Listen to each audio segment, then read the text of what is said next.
sent in, so I'm going to go through these.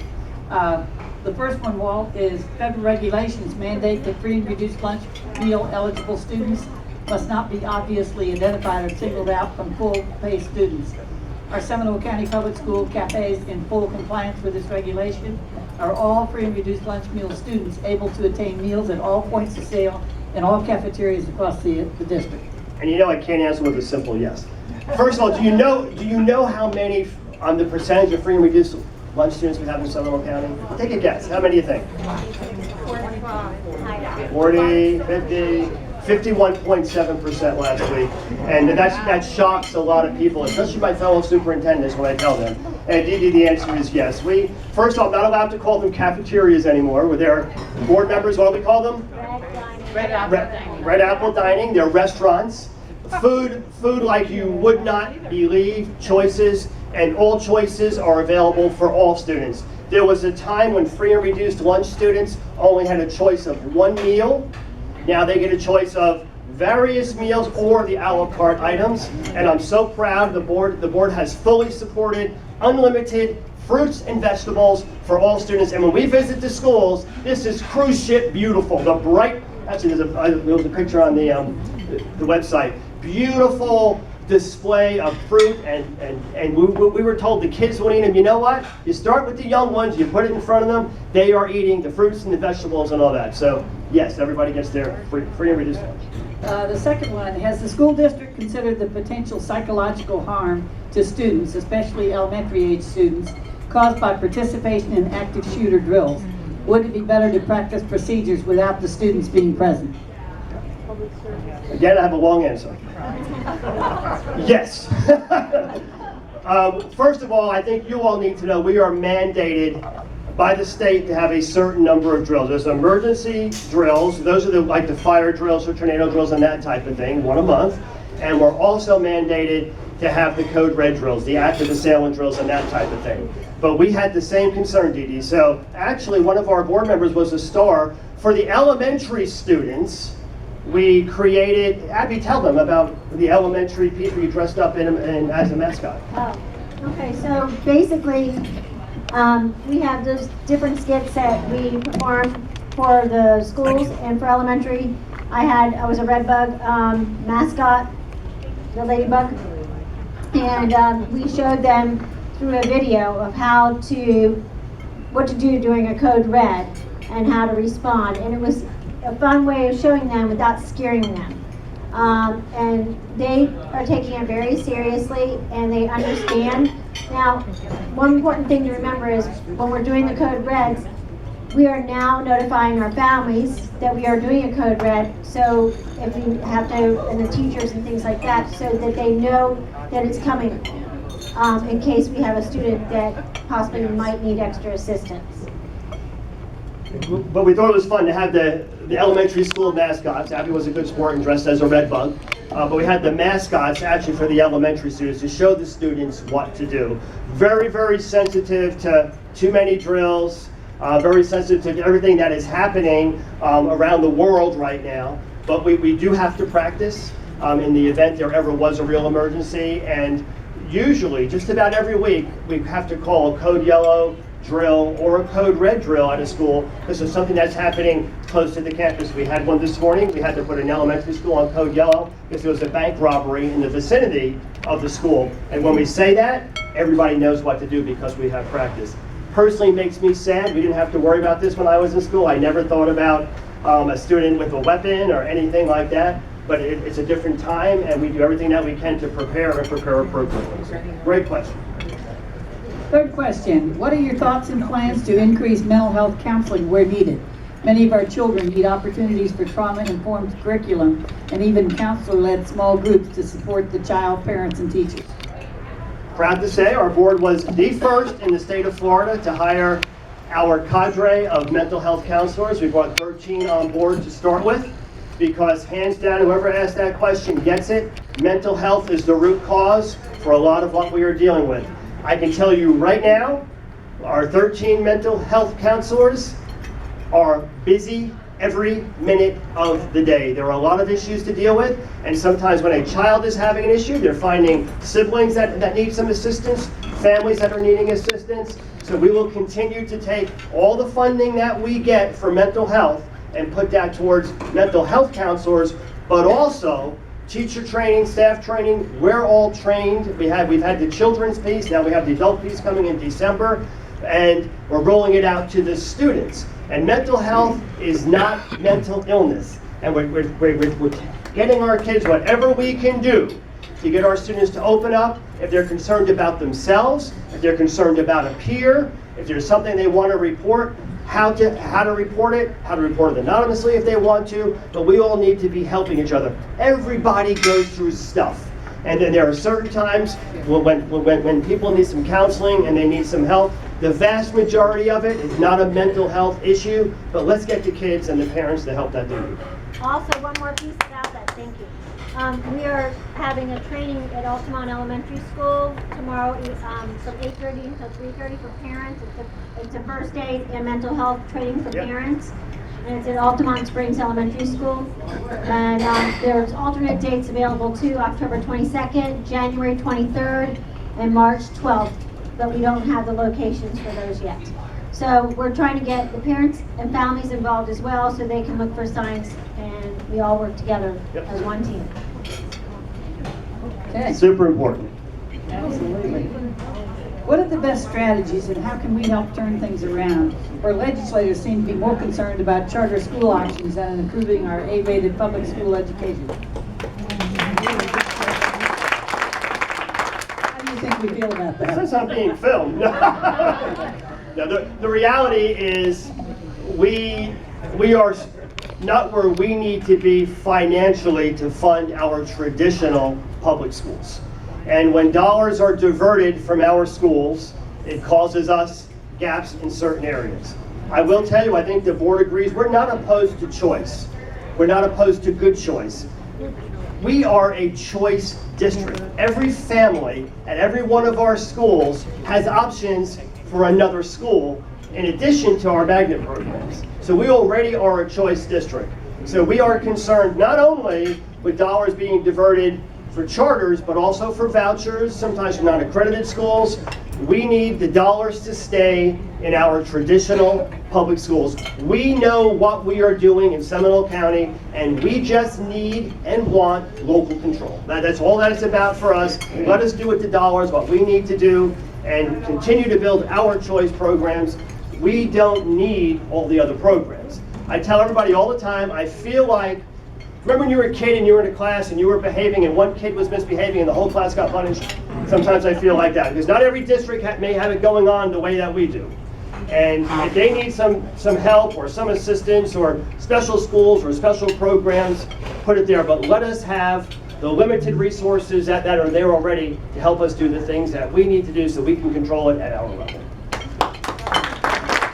How many charter schools do we have in Seminole County? We have 4 charter schools. 4 charters. And others looking. They're looking. What are the greatest challenges and successes in partnering with families that might not be as accessible and able or willing to engage with the school system? Yeah, I think, it's us building relationships from a very young age. The parents that we interact with in the Great Start program and come to the classes from when their children are young, trust the school system. I know when I was a principal, we struggled sometimes getting a large crowd in for certain events. And I learned, first of all, to feed people, and they would show up. But it was all about relationships. And what we do as a district that I love, we frequently will meet on other people's territory. It's not unusual for us to go to churches, other areas to interact with families, because it's about building the relationships, it's about building the trust.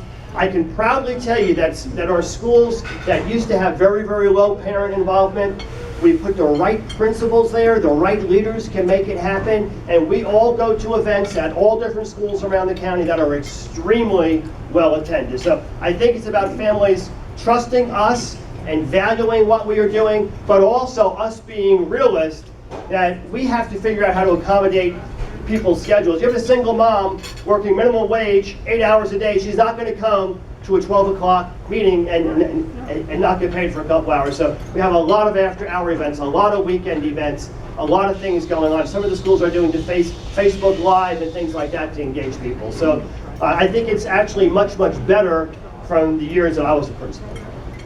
Any of you that have questions, Jerry is here with cards. If you just raise your hand, she'll come by and give you the card. Dr. Griffin, what efforts are being made to continue to close the racial and economic educational gap so all students achieve their potential? Great question. We have, we're in the end of our 4th year now, a program called Advanced Opportunities.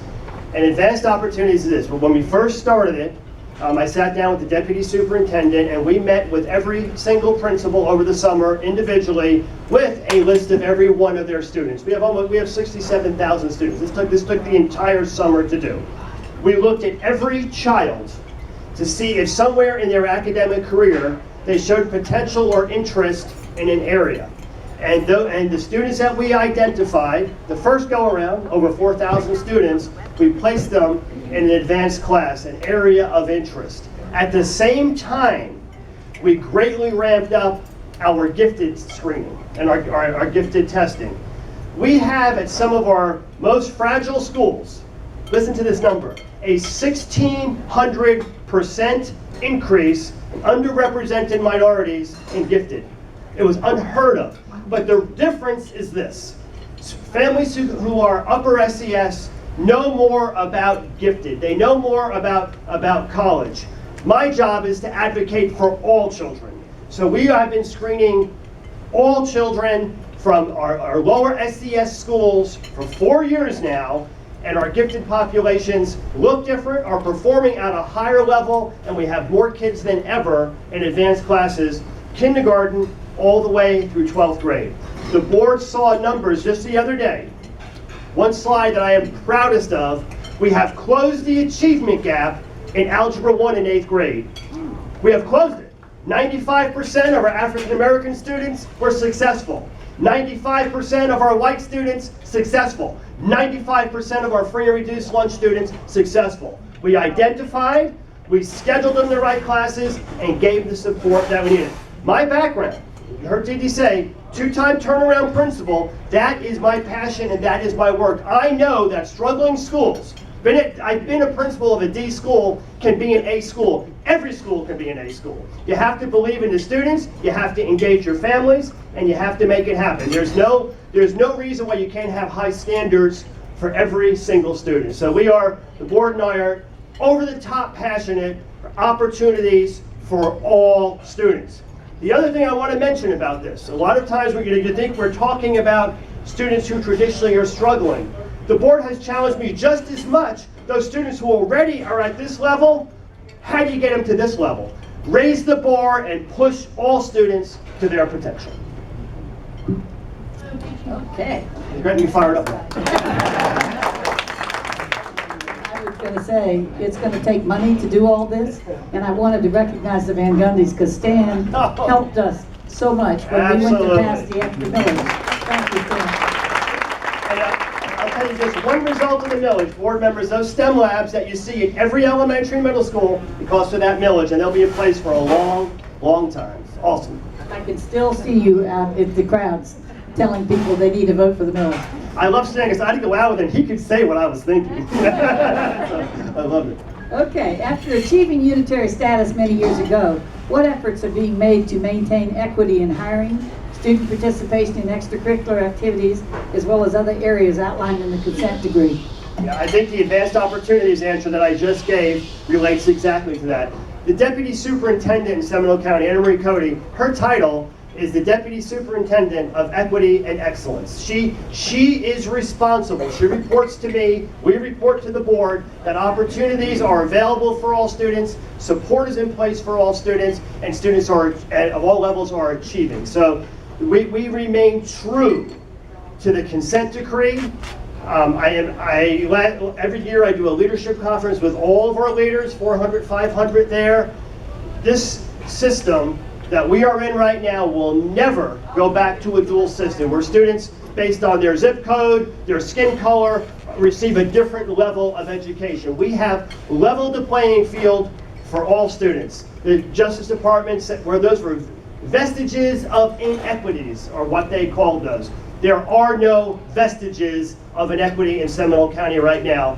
And I am, because my team, all about my age, probably 10 years left in their career, we are training this next generation of leaders to never let Seminole County slip back again. We have to provide opportunities for all students. That leads right into the next question here. What efforts are in place to assist students in exceptional education programs to increase their learning gains? Very, very important. There was a time when every student who was special, classified as special needs or special ed, were self-contained all day with each other in a class. We now minimally group those students together. We have the students out in the mainstream with traditional students from a young age, but most important, and probably one of the most challenging parts of our job, is with the supports that they need. But we walk into classrooms all the time. You can't even tell who our students are with disabilities, emotional behavior, because the expectation has been there from when they were little. When I was a middle school and a high school principal, these kids that were tagged at a young age, by the time they got to middle school, it was a real challenge to fix, mainstream, and work with them. You have to start at a young age, and it's all about the resources, and it's all about the support for them. But we're very proud of our work. We just received a very nice grant I can't talk too much about this morning for our students with disabilities. So it's happening. Wonderful. So you're going to have to explain what the PSI program is, but why are robotics not a part of PSI? Oh, okay. PSI, Sci-Hi, the problem-solving incubator. Okay, I have a little story for you. You all know Steve Jobs, right? He was the founder of Apple. His widow, Lorena Jobs, had a competition probably 3.5 years ago now to rethink and reimagine high schools in the United States. And I was keeping track of what was going on, and I saw they were going to offer $10 million prizes to the winners of this, so that got my interest right away. So we pulled together a group of students. I had a little idea about Sci-Hi. I put it out to the kids. They get all the credit with the right facilitator, the person who still oversees the program, and they worked at and put together a program called Sci-Hi, the problem-solving incubator. And what that is kids want to solve real problems. They want government to present them with their challenges, and they want to work on them. They want businesses to present them. They want to work on social problems. They want real work. They no longer want, like what I taught in algebra, when train X leaves station A, and at what time do they pass, that they want to work on real things. They're concerned about the environment. They're concerned about society.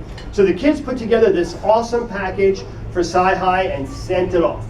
So it goes to California, and I found out there were over 1,000 entries, well over 1,000, I think like 1,700 entries. And I thought, oh, only 10 prizes. So I told the kids, keep your hopes up, but you work so hard. I love these ideas. We're going to take some of these ideas regardless, and we'll still put them in some of the schools. So they narrowed it down. The first rollout were the top 500, and of course the day it came out, I go down the list, and there's Seminole County. I'm like, yes. So the next rollout, top 100. I go down the list, we're there, top 100. Next was the top 50, like American Idol, top 50. We were still there. They called me on a Sunday and said, Dr. Griffin, Seminole County is in the top 20. I already started spending the money. I mean, I was so excited. Top 20, I thought, we're going to do this now, because 20 seems more manageable than 1,700. So the Sunday after that, they called and said, congratulations in the top 20, but you didn't make the top 10. Oh. But we're going to come out anyway on Monday and film the kids and the facilitator and the board members, and let the kids see the other recipients. I told the kids, you have to be grateful losers, you're all being filmed, and we'll take these ideas and do some things with it. So we watched the 10 districts get their awards, and the kids were out with great sports. And at the end of it, Mrs. Jobs came out and she said, I have to recognize the students of Seminole County and their work, and I want to give them $1 million to start their project. So Sci-Hi was born. The kids have done such a phenomenal job. Mrs. Jobs' team was out 6 months ago and just gave me another $2.5 million for the program. So Sci-Hi is alive and well. It is It is born from our students and the work that they want to do. It sits in the 9th grade center on the Seminole High School campus, but it's about kids doing their work.